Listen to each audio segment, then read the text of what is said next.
Welcome to Hardly, where books turn into 3 stories, refreshing your knowledge in minutes. Today, we listen. Frederick Vettese's book, Retirement Income for Life, Getting More Without Saving More, in which we probe into maximizing retirement income by strategically managing withdrawal rates and investment risks amidst uncertain economic conditions and personal spending shocks. Frederick Vettese was chief actuary of Morneau Sheppel for 27 years before turning his attention to the challenges faced by Canadians as they approach retirement. Don't go away. Hardly, the editor, will be right back with the story.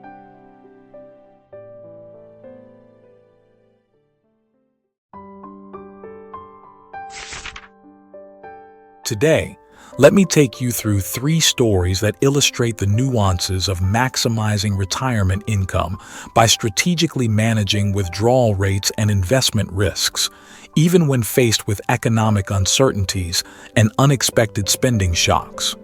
These stories are about real people navigating their retirements, each facing unique challenges that offer invaluable lessons on how to achieve financial security without having to save more. The first story revolves around a couple, the Thompsons, who thought they had it all figured out. Nick and Susan Thompson were ready to retire.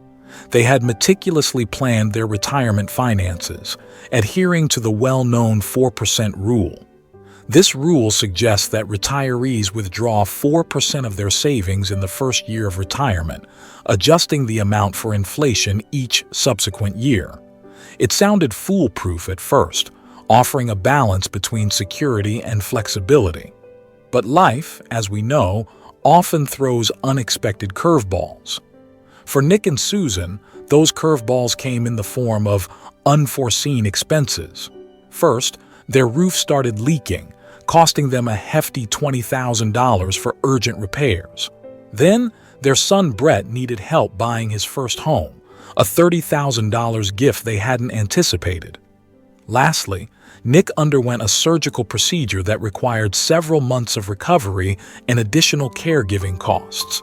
These unplanned expenses forced them to withdraw more from their retirement savings than initially planned.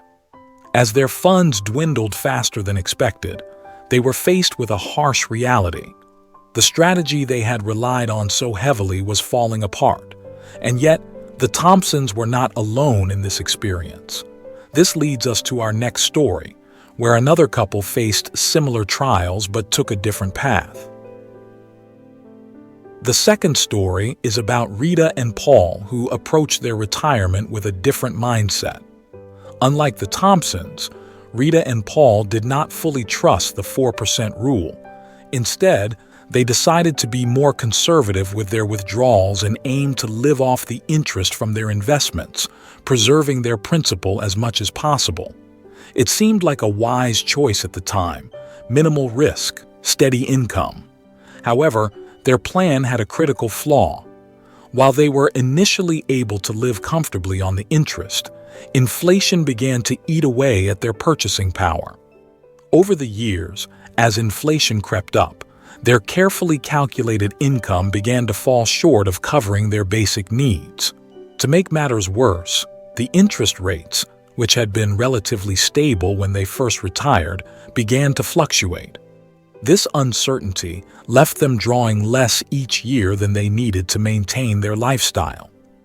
As they entered their late 70s, Rita and Paul faced a painful decision: dip into their principal or significantly reduce their standard of living. They realized too late that relying solely on interest without a flexible plan for tapping into their principal was not a sustainable strategy. Their story teaches us that while preserving capital might seem like a prudent choice, it doesn't account for the realities of inflation and market volatility, which can drastically affect retirement income. This brings us to our third story, which explores a more dynamic approach to managing retirement savings. The third story follows Maria, a single retiree who adopted a more adaptable strategy. Unlike the Thompsons and Rita and Paul, Maria decided to take a calculated risk with her investments. She diversified her portfolio, balancing safer bonds with higher-risk stocks to capitalize on market growth. Maria knew the market could be unpredictable, but she was prepared for the ups and downs. Instead of sticking rigidly to a fixed withdrawal rate or solely relying on interest, Maria adjusted her withdrawals based on her portfolio's performance. When the market performed well, she allowed herself to withdraw a bit more, enjoying the fruits of her good fortune. In leaner years, she tightened her belt, withdrawing only the minimum required to cover her essential expenses. This approach not only gave her flexibility but also peace of mind. By not locking herself into a rigid strategy, Maria managed to preserve her savings much longer. When a black swan event hit, a sudden market downturn, Maria's diversified investments cushioned the blow. She avoided panic selling and instead reassessed her financial plan, made minor adjustments, and stayed the course. Maria's story illustrates the power of adaptability and the importance of staying engaged with one's retirement plan. Her willingness to adjust and adapt her strategy allowed her to maintain her lifestyle without fear of outliving her savings. These stories show us that there is no one-size-fits-all approach to managing retirement savings.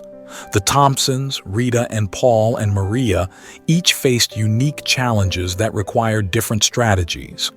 The common thread, however, is the need for a flexible and dynamic approach that considers both market risks and personal circumstances.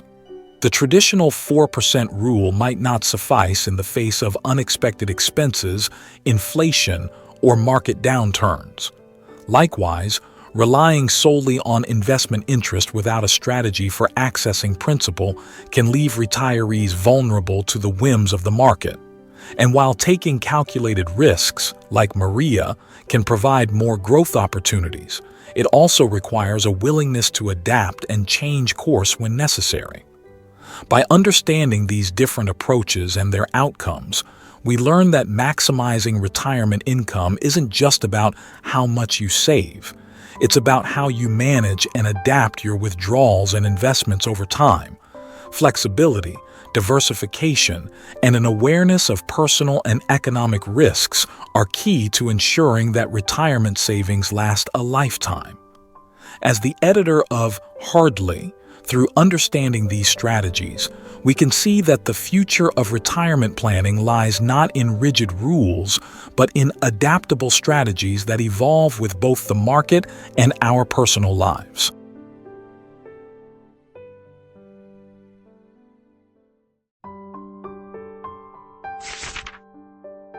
In wrapping up, let's revisit the critical point of maximizing retirement income by strategically managing withdrawals and investment risks. To reinforce this idea, let's look at the story of John, a retiree who initially ignored the impact of investment fees on his savings. John had a solid retirement plan, drawing a fixed percentage from his investments each year. However, he overlooked the high fees associated with his mutual funds, which silently eroded his returns. Over time, those fees added up, consuming a significant portion of his retirement income.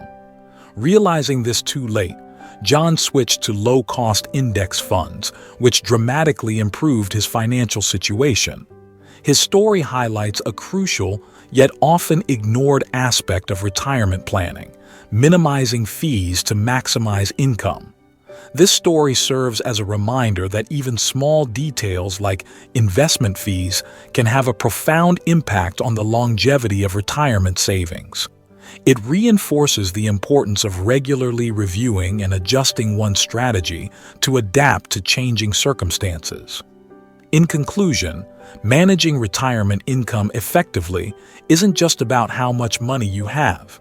It's about making informed decisions that account for risks, costs, and changing needs. Staying proactive and adaptable ensures financial stability throughout retirement. As the editor of Hardly, by learning these lessons, we can better prepare for the uncertainties of retirement, ensuring our golden years are truly golden.